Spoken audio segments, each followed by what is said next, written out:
তো মায়ের পুজো করেছিল, মায়ের ভক্ত তো, তাই মাকে ছাড়া কাউকে ছিল না, মাকেই ভালোবাসে, সর্বদা প্রথমে মা মা করে বেড়ায়, আর কিছু নেই, পাগল ছিল, মায়ের ভক্ত, মায়ের ছেলে, মা মা করে বেড়ায় সর্বদা। তাই আজকে মায়ের পুজো করেছে কেমন ভাবে, আমার ভক্তি জোড়া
যুগে যুগে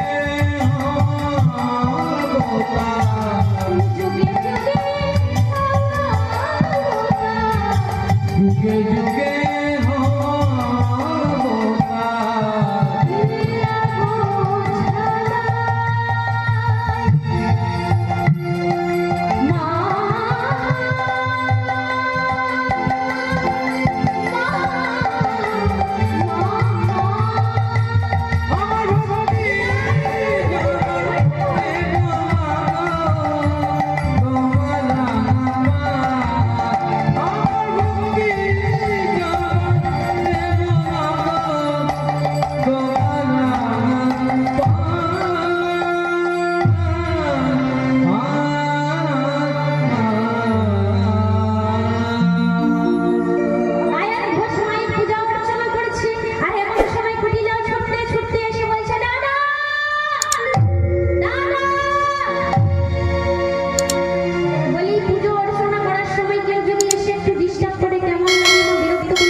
যে পুজোয় বসে সেই জানে তার মর্মটা কি। তাই আয়ান ঘোষ বলছে, এই যে কুটি বলি কি সময় অসময় কিছু বুঝিস না, তোর কি সময় অসময় বলে কোনো জ্ঞান নেই?